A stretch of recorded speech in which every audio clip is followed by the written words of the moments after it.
What's up, everybody? Buie back again for another episode of Ballin' with Buie, where I cover the hottest topics in sports, especially if it is OU related. Today, I want to talk about the Oklahoma Sooners taking on the Kansas State Wildcats in men's college basketball. So let's dive on in.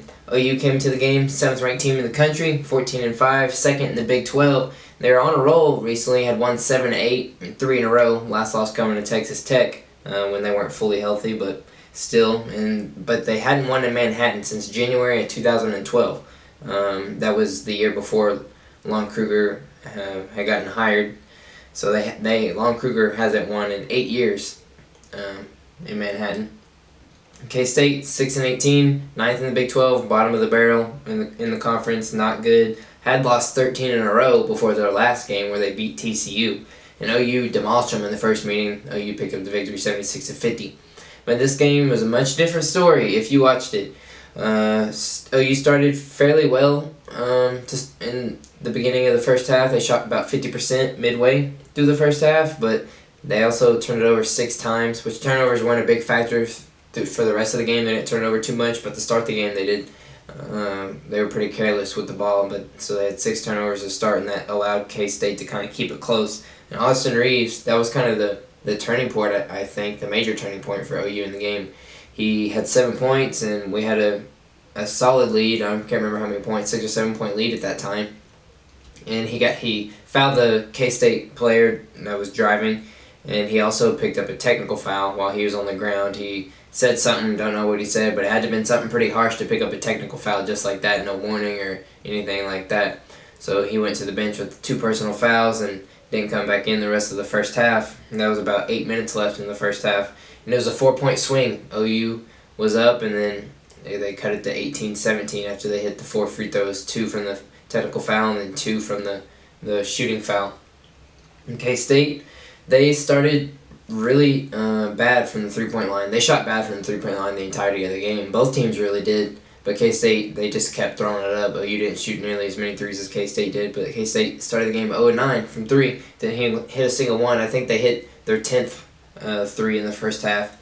And OU's transition offense in the first half was terrible. I don't know what they were doing, and Jalen Hill was a big part of it. We were forcing turnovers. We have active hands on the defensive side of the ball. We were forcing turnovers, and Jalen Hill, 2 times, he had the ball in transition, and he got a charge. I don't think he had a transition for the rest of the game after that, but the first one he decided not to pass it. It had been an easy pass to who was next to him. Can't remember who it was. I think it might have been Harkless, but he didn't pass the ball. Decided to keep it and got an offensive foul, and then it happened again a couple minutes later. Our transition offense, we could not score. If we did get the ball up in transition, K-State was able to recover pretty quick. We never got any fast break points, not that I can recall. But the first half stats, Harmon stepped up with Austin Reeves on the bench. He had 12 points in the first half. Manic, again, struggled, not surprising. I'm just tired of seeing it. 1 for 4 in the first half, I only had 2 points. Then Bradford for K-State had a team high at 9. But it was knotted up at halftime, 29-29. It was a pretty quiet first half, not much action, honestly. But opened the second half, K-State started with a 9-2 run. They came out hot, and then OU answered with their own 9-2 run to tie it at 40 with about 11 minutes left.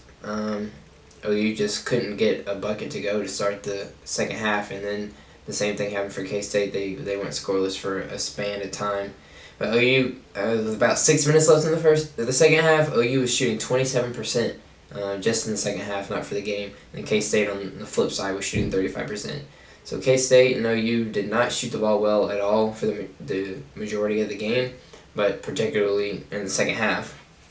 Mike McGurl for K-State, he ended up scoring 12 straight, and that's kind of what was the turning point for K-State in the game, because OU had a 4 to 5 point lead for a while, and then Mike went on a roll. He hit 4 threes. I think OU scored 1 bucket during that time, and that allowed K-State to get a 56-53 lead with about 2 minutes left, and that was about the end of it right there. K-State went on to win 58. No, not 58. They went on to win 62-57. OU had a chance to win. They cut it to 58-57. K-State had the lead, about 16 seconds left, and K-State went down and got 2 free throws. Then Austin Reeves shot a 3 for the tie, And he was fouled, but it wasn't called, so it doesn't really matter. He was hit on the elbow. I thought a lot of the game Reeves would drive to the hole and there weren't any fouls called. I thought the refs were kind of harsh on Austin Reeves tonight, which is weird. It's not like Austin Reeves is some star where, you're not going to give him the foul call or something. Or give him the foul call maybe because he is a star. But I think there was a lot of fouls on Austin Reeves tonight that were not called, and the big one being to tie the game, which I don't know how you missed out as a ref. It was a clear foul. But yeah, that was the end of it. After that point, Reeves finished with 25 after having 7 in the first half, after being in foul trouble. Harmon, 1 point in the second half. I don't know what is wrong with the Sooners. Like, we do so good against high-quality competition, but then when we're playing Iowa State, K-State, we want to stoop down to the level. We don't just play ball. And Harmon, you give me 12 in the first half, but then you give me 1 point in the second half? Come on, dog. And Brady Manick, my God.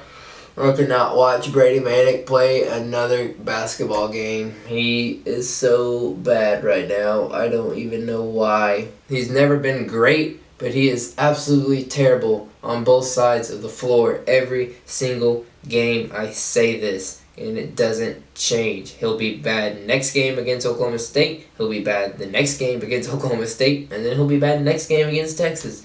This trend has not changed. He went 1 for 7, 0 for 5 from 3. And his three-point looks are not all contested. The majority of them come wide open because he knows that he's in whatever he's in. I don't even know if it's a slump. He's just playing terrible all around. But most of his looks are uncontested, and he just is not hitting them. And I honestly don't know what Lon Kruger should do. Like, do you reduce his minutes? Because he isn't giving you anything on the defensive side of the ball either. He isn't stopping the big man down low. They're straight posting him up and schooling him down on the block. McGurl finished with 19 points. He's probably the reason K-State won. He popped off in the second half for that stretch of time. OU, they've got OSU on Saturday and then again on Monday. They've got to win both those games. You have to go into the NCAA tournament with some momentum. We got 3 games left, 2 against OSU, 1 against Texas that just got rescheduled. If we don't win both against OSU, we got to win 2 of the 3. We can drop 1, but we got to win 2 of the 3. We can't drop 2 of the 3.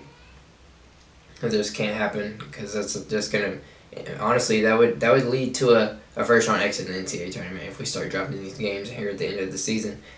But for us to be able to do good in these next couple games, we're going to need some players to step up because Austin Reeves can't do it by himself, and I don't even know who's going to do it. I mean, Mo Gibson, he can get it done usually from the three-point line, but he just had a really bad game.